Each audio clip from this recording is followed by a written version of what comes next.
Hello, Honors Math 2. Today is Monday or Tuesday, April 13th and 14th. You can work on this review either day, Monday or Tuesday.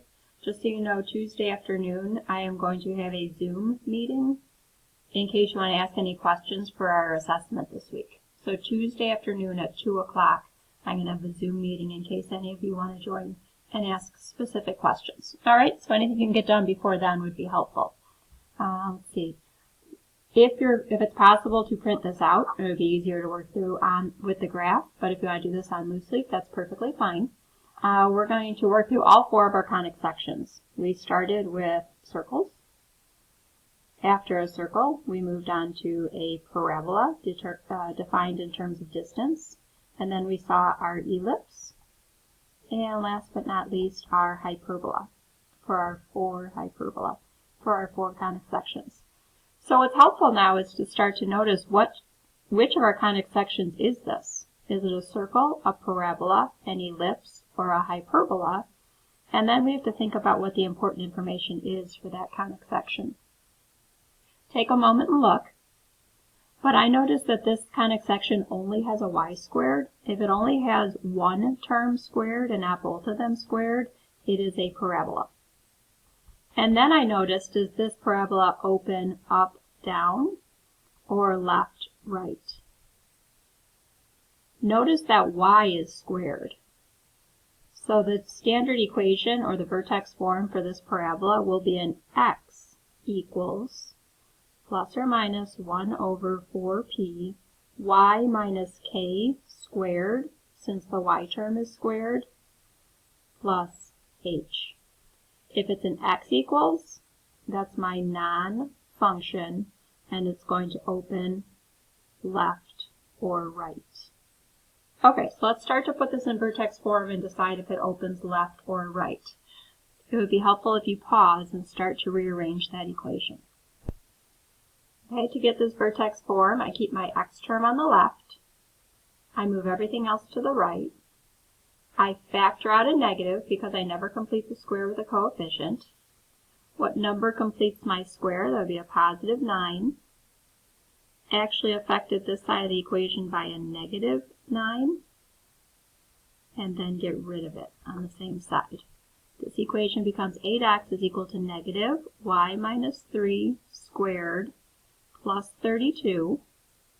Divide everything through by 8, and I'll start to see that p-value. X is equal to negative 1 over 8, y minus 3 squared, plus 4. Okay, now I decide, does that parabola open left or right?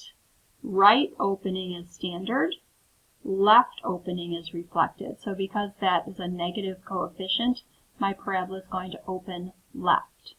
What is the pertinent information for a parabola? Start to make a little list of what we used to find. Okay, for a parabola, we always found the vertex, the focus, and the equation of the directrix. Your assessment this week will be a Canvas quiz. It'll probably be 10 questions. 7 of those will be multiple choice, so you can be asked to find something like this. And then there will be 3 free response questions where you're asked to upload a picture of your solution.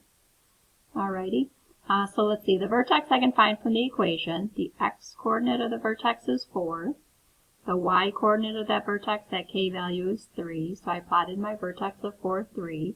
We did say that this parabola opens to the left, and my focus will be inside that parabola. Remember that 8 is my 4p value. That means that p must equal 2. So that distance from the vertex to the focus, I'm going to move 2 units to the left for my focus. 2 units to the left, I end up at 2, 3. There's my focus. And that distance to the right, 2 units to the right, that p value for my directrix. And there is my directrix. The set of all points equidistant from the focus and the directrix. Notice that the vertical directrix is at an x equals or a y equals. That would be an x equals 2 to the right is at x equals 6. And all those equidistant points passing through the vertex let's see, that's a distance of 4 to the directrix from the focus. So I used to find these points, 1, 2, 3, 4, 4 units from the focus and the directrix, 1, 2, 3, 4 units from the focus to the directrix, and connect those points to get a left opening parabola. Alrighty.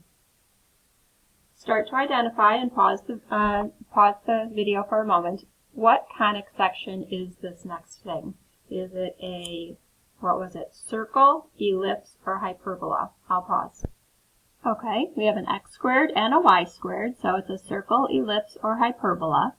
We have a plus in between, so it's got to be a circle or an ellipse, are my only choices. But then my leading coefficients are different, and that means that this thing is an ellipse. For an ellipse, I need this equation to look like x minus h squared over a squared plus y minus k squared over b squared, always equal to 1. Pause the video and start to get this equation into standard form. I'll pause as well. Okay, you can check carefully. I collected my x terms and my y terms and brought that 113 to the right-hand side. I never complete the square of the coefficient, so I factor out my 2 from those first two terms. Complete my square of the 4. I factor out a 5 out of those second two terms. Complete my square of the 25. Actually change this left-hand side by a positive 8. Balance it by adding 8. And a positive 125, balance it by adding 125. Factor those two terms. I'm at this point. I always use my ellipse equation equal to 1, so I divide through by 20. And make sure you have a standard form that looks like this. This first denominator is always a squared. A squared is equal to 10. Oopsies. A squared is equal to 10. So my a is the square root of 10. Second denominator is always b squared. B squared is equal to 4. So my b value is 2. Okay. I need to find C. How did I find C? And actually, what was my important information for an ellipse? Important information for an ellipse was the center. Try to remember what else we found. And those foci. The center and the foci of that ellipse. Okay, stop and pause and try to find those things. Okay, I find a center for my equation of negative 2, 5, and I plotted it. Please notice what's bigger, A or B. In this case, the square root of 10, that's bigger than 3. 1, 2, 3. That's always my horizontal movement. A is horizontal, and B is vertical. So I'm going to go left and right, 1, 2, 3, just over 3. My vertical movement, up and down, 2. So please notice that my ellipse is stretched more horizontally. And when I find C, think about what's the biggest in this ellipse, A, B, or C, and pause to find C, which will be that movement to the foci. We need C. In this ellipse, since its major axis is horizontal, the A value is the biggest, so that's the version of the Pythagorean theorem that I use. When I plug in to find C, C squared is equal to 6. C is the square root of 6. So from that center, I'm going to move left and right root 6. I was at negative 2. I'm going to add root 6. And from negative 2, subtract root 6 for those foci. Since I'm moving left, right, my y coordinate will not change. Okay, take your time and check that. All right, let's move on to our next conic section, and you need to start to realize what this shape is. Is that thing a circle or a hyperbola? I'll let you pause. In this case, both terms are squared, x squared and y squared, but those coefficients are the same. Anytime those coefficients are the same, my figure is evenly stretched. This thing is a circle. Notice to get it in standard form, which was x minus h squared plus y minus k squared equal to r squared, I can divide through this whole equation through by 3. So please do that and start to get this circle into standard form. Okay, I divided through by 3. I collected my x terms. I moved that 5 to the right.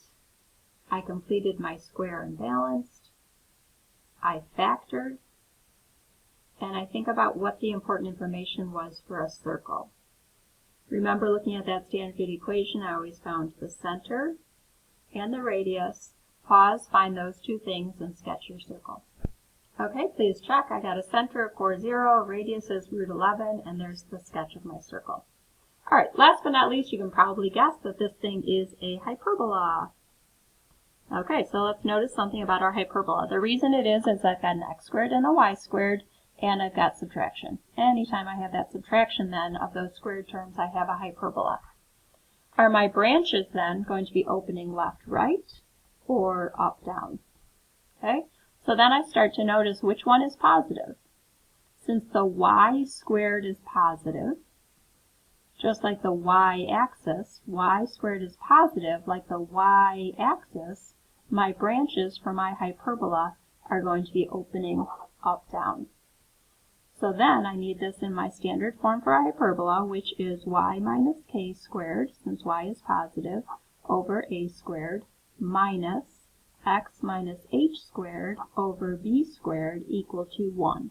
Start to rearrange, please. Okay, collect your y terms first, then your x terms. We're going to factor out that negative 6. This one we don't have to factor out a coefficient. Careful when you factor out that negative 6 to watch your signs. Complete your squares. The negative 6. Balance your equation. I'm at this point equal to 6, but I need my hyperbola equal to 1, so I divide through by 6. Please check your standard equation, and I get this from my standard equation for my hyperbola, which is going to open left, right. Nope. Y is positive, like the y-axis.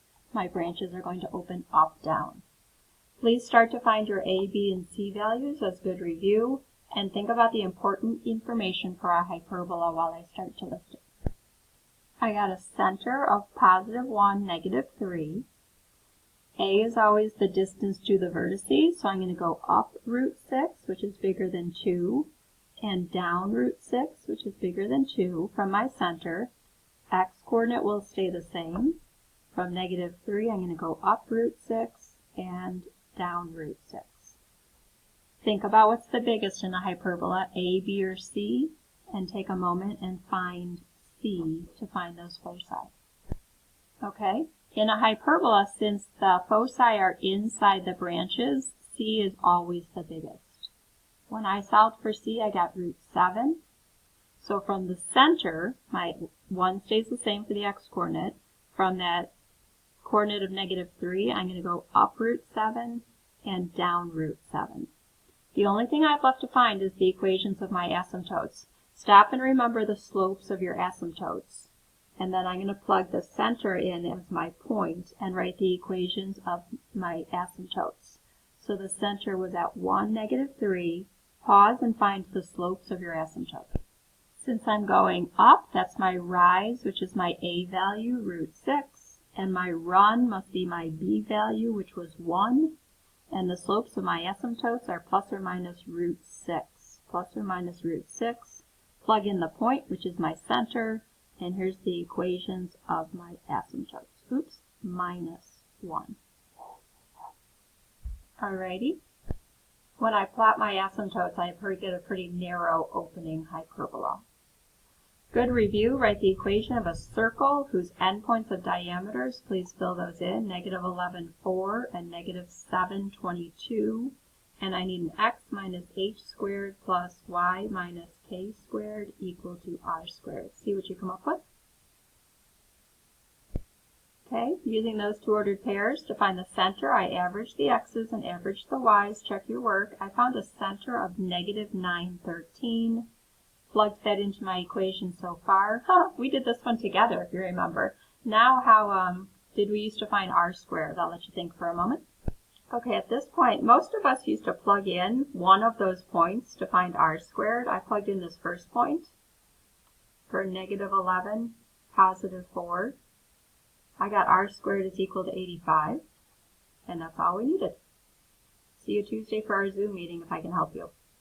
All right, have a good day, and I'll answer any questions Tuesday Zoom at 2 o'clock. Take care.